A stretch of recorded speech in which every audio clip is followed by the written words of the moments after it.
Hi, hello. How are you on this Friday afternoon in early March? I'm sitting here with my girl in our spot, and I wanted to come on this afternoon. I think some of this information might be new for some people, or really not something that you've thought about before. So I wanted to come in here and talk about how stress or how much stress is related to health, and then also what you might want to know about your own stress. So, as people are joining in, please say hello. This is streaming in multiple places.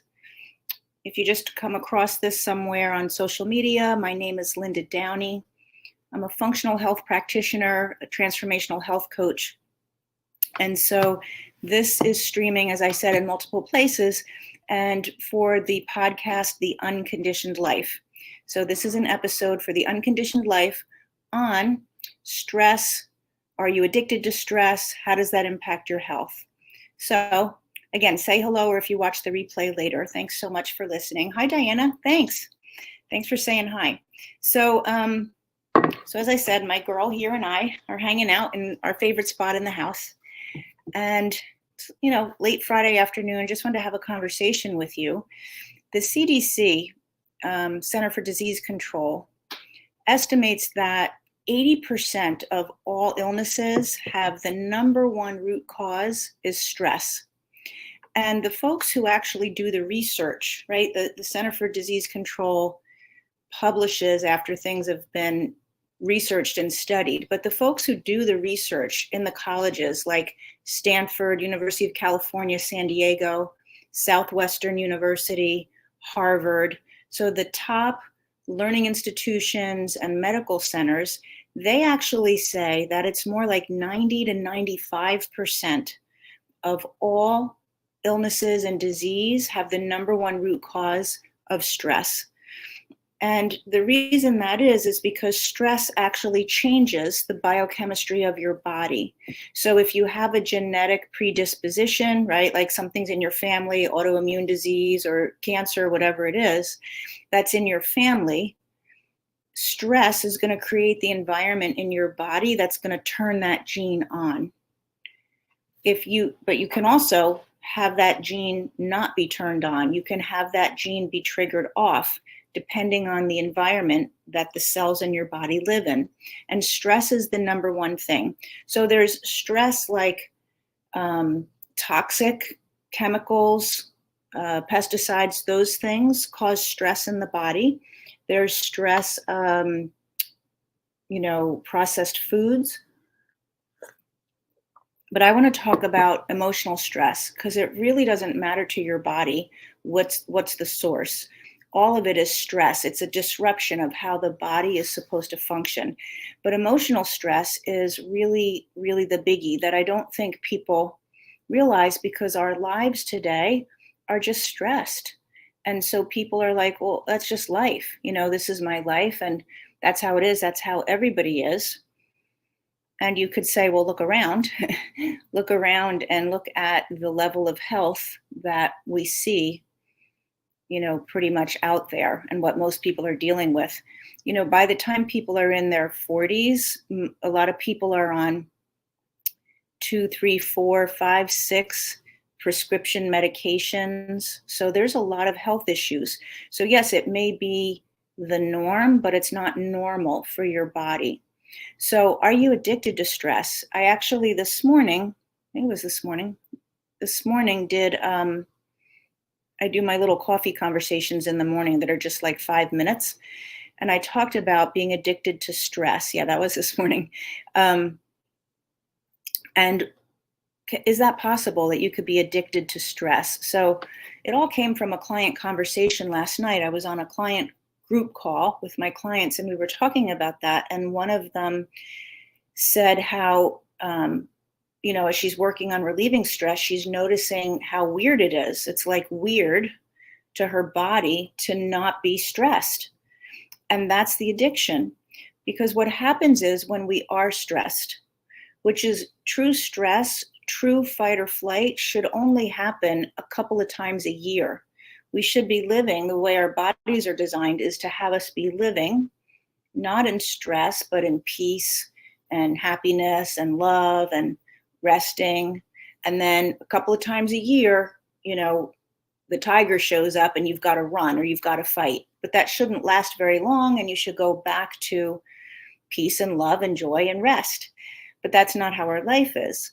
So what happens when we're in that fight or flight is, okay, the brain gets the message, and it might be, I'm in a traffic jam. It might be, oh my God, look at all these emails I have to do. It might be picking up kids at the same time as scheduling dinner. It might be looking in your bank account. It could be anything and everything all day long that the brain says, boom, I'm in stress. Whatever it is, when that happens, the body produces these hormones and chemicals to help you run or fight, right? So you need the resources, you need the chemistry to do that, which is cortisol and a couple of other hormones that go along with that. This is not coffee, by the way. This is cacao. I drink cacao in the afternoon, which is different than cocoa. It's more bitter, but it's much better for you. So it's my afternoon drink.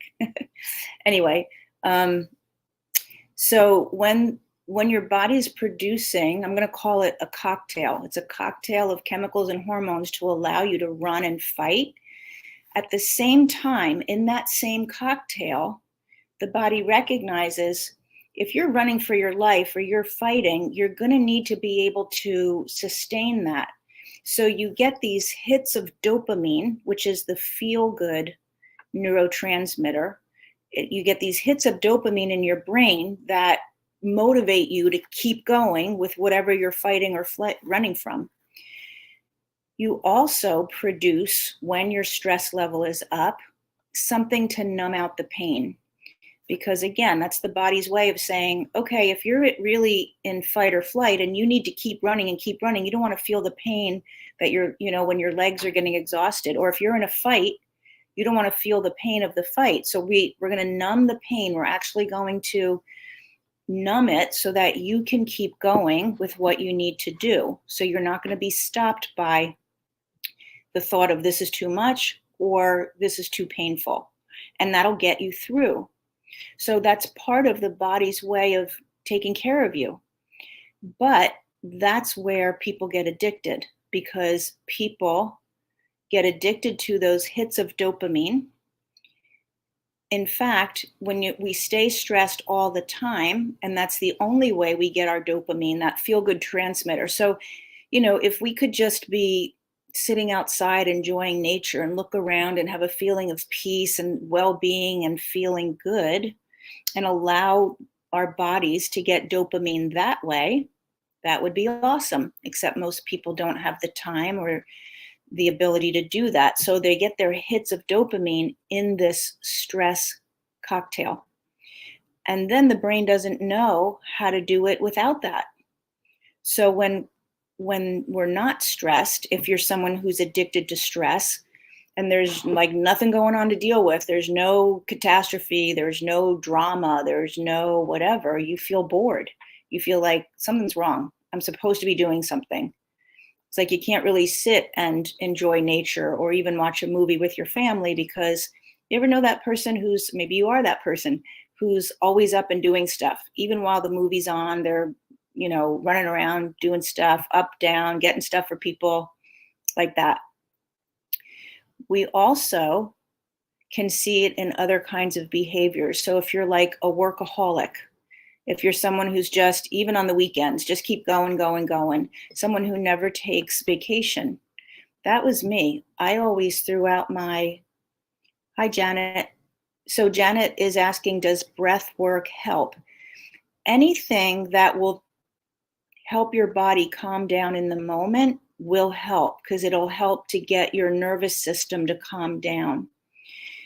The thing is, though, that you want to really teach your whole brain how to rewire, because what's going to happen is, as soon as you stop doing the breath work or meditating, you go back into the state, right? You can't just do breath work and meditate all day long.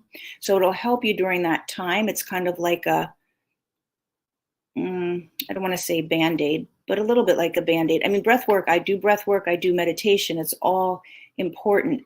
But if you don't know how to leave that and go back into your day and not change how you think and the choices that you're making and all of that, you're going to go back into stress pretty quickly, which I think is what a lot of people notice happens.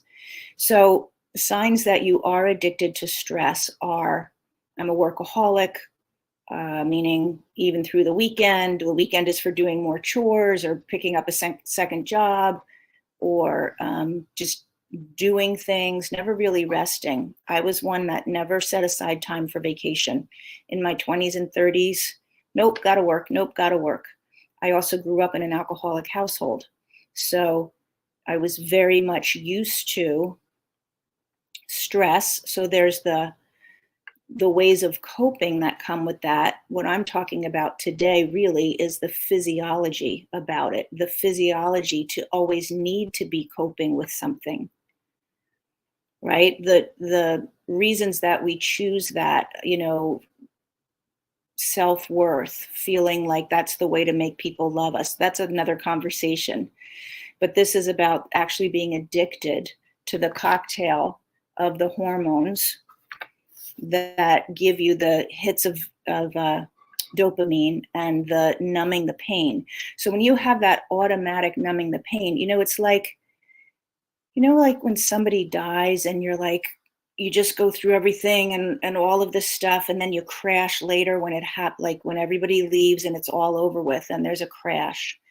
Or even some other less dramatic thing, like a project at work, or I just got to get through this. I just got to get through this. It's another week and a half. And then, when your body gives you that dopamine to feel good, numbs the pain. And then when the thing is over, you're like totally exhausted, right? So that's the cocktail that I'm talking about. And then it's going to take more stress to get you like up again. Facebook user. I don't know. It doesn't show me your name. It says been there, done that. Yeah, me too, for sure. So, but when you put it together with, if you didn't hear the very beginning of the conversation when I first started talking, is that the Center for Disease Control recognizes their numbers are 80% of all disease and illness has the number one root cause as stress. And the research centers that actually are gathering the data, they say it's more. They say it's more like 90 to 95%. So if that's how you're living, and living that way is 90 to 95% of the time, or even go with the CDC's number of 80%, that's going to be the thing that's going to give you a chronic illness. To my mind, that's something to now pay attention to. That is a correlation that I want to stop and not live with. So, yeah, so if you're addicted to stress, you'll notice things like not being able to sit and relax, not being able to stop doing things, feeling bored, being a workaholic. Oh, this is where I left off. And also always being in the middle of drama, right? So there's drama going on, whether it's your kids, whether it's the ladies you walk with or the people you work with. There's drama going on and you're like in the thick of it, even when it's not your drama. That's because we're addicted to that, getting into it. Even if it's, just the gossip back and forth and getting upset. Can you believe she, like getting involved in the drama is a clue. Also, repeating toxic relationships. Like, why am I in this again? Why do I have this again? It's because there's an addiction to that kind of relationship. That feels like home base. So first of all, it kind of emotionally feels like home base. And physiologically, it feels like home base. When you've grown up in an alcoholic household or any other household that was really stressed and you kind of, maxed it seems, then as children, we learn, this was me, I grew up in an alcoholic household, but it doesn't just have to be alcoholism. It's anything that held the house where the adults in the house had trouble managing for whatever reason. And so the children pick that up and start to live with stress in their body from a very young age. So when that happens, that feels like home base. It is not the way we're designed, and it is the thing that will make you have illnesses later. But oh, sorry. Hey, stop. I live out in the country. There's probably like a deer right outside my door. Sorry. So that's the thing that will make you sick. All right. So, and that's the thing, as a functional health practitioner and someone who had my own health issues, I had autoimmune disease. I had 4 different autoimmune diagnoses. Stop it. I'm sorry. Here, get down. Get down. So that made me, that's what had me go into the field that I go into, because I wanted to know why I couldn't get better. Why was I having one more diagnosis? Why was I having another? And it wasn't until, hold on, stop it. It wasn't until I actually looked at stress that I was able to change that. So I hope that your dog lovers, who's ever watching, and later if you're watching the replay, sorry, thank you for your patience about that.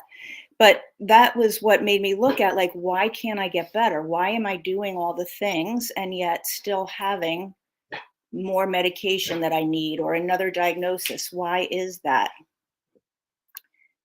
Yeah, I do good all day and then at night, everything comes flooding in. And Pamela says, I do well all day, and then at night, everything comes flooding in. And there's a couple of things going on there. That is, part of that is the numbing, right, all day long. And then at night, when things start to settle down, I'm waiting for her to bark again. Like, now we don't have something to distract us, and we don't have something to numb us out. I'm not sure exactly what you mean when you say you do well and then everything comes flooding in. Is it your stress that comes flooding in, and during the day you don't feel stressed, or during the day you kind of do well with your food and then you don't at night? I'm not sure what you're talking about, but there's a couple of things that could be going on there. And it's also, our patterns and the ways that we make ourselves feel better. Stress and worry kicks in at night. Yeah, that's when I have so many clients. We just, on this call last night, we were talking about that. And like, one client is like, at night, I can't sleep. My brain goes around and around and around. And I don't even know why. It's like not even thoughts that make sense. And I don't even have something to be stressed about, except that her whole life, from childhood, there was stress, and our bodies never learn to manage that and to release it. That's the clincher. A lot of it comes from childhood. You need to stop. So so that's why when you hear, or I don't know if you hear, it's because these are the circles that I'm in, I hear all the time about childhood trauma. And that's a lot of the work that I do with my clients, because that childhood trauma does a couple of things. It sets up your physiology to be addicted to stress. It also teaches you behaviors and coping mechanisms that you needed to do when you were a child, but it's actually working against you now. So it keeps you in stress from a behavior and a choice point of view, besides from how your body feels that that's the normal way to live. So those are all patterns that we have to break, and we have to really heal what never got healed when we were 6, 7, 8, 12, whatever it was. That's the only way really to break the cycle now. So, so that's really what I wanted to share with you this afternoon, is just the connection between that kind of stress, that chronic kind of stress, and your health. So if you have had autoimmune conditions, if you have chronic pain is a big indicator. If you have pain that doesn't respond, right? Like, it would be one thing if you had a car accident and then you had pain. So there was this impact and you can relate your pain to that incident. But a lot of times people just have chronic pain in their body. There wasn't any one particular thing that they could attribute it to, or maybe it did start out as one thing, but now they have pain in other parts of their body because, again, the nervous system never really releases the pain. So chronic pain is really a nervous system dysregulation. Stress is a nervous system dysregulation. When the nervous system is regulated, your body releases the pain. When the nervous system is regulated, the immune system will work appropriately, not as an autoimmune, hypervigilant system. When the nervous system is regulated, your digestive system will work. So you won't have issues with digestion and metabolism and blood sugar regulation. All of that is being affected by nervous system dysregulation, which is what stress is. Okay? So if you have any other questions, and I'm not seeing it here, I'll go back and look and see it. And, if you are really feeling like I've spent my whole life stressed, I've spent my whole life in this hypervigilant state, I'm exhausted all the time, or I don't feel happy and joyful, I feel like everything is hard, that's the work that I do. So I'd be happy to speak with you about that. There's several different ways that I work with clients. You're welcome, Pamela. Thanks for listening. There's several ways that I work with clients. I have one really comprehensive and intensive program that lasts for a few months. And then I have other smaller ways.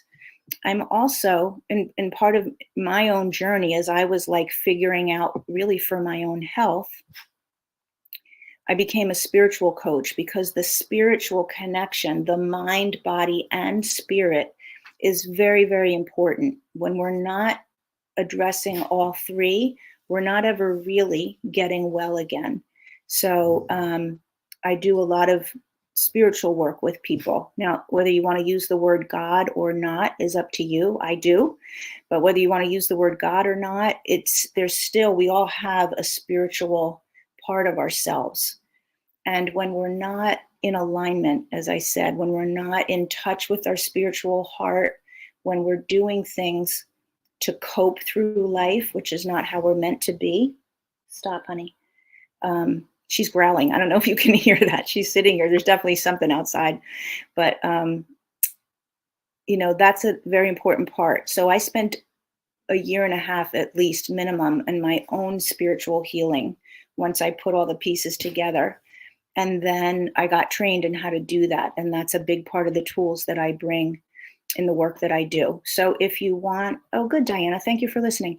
If you want any information about that, always reach out to me and I'll look for your comments. And either way, Trish says, thanks for the info. Oh, Trish, okay, because it's Facebook user. Thank you. All right, so have a great weekend, and I'm sure I'll see you next week a couple times in the early morning when I'm doing my coffee, or for a couple of these in the week.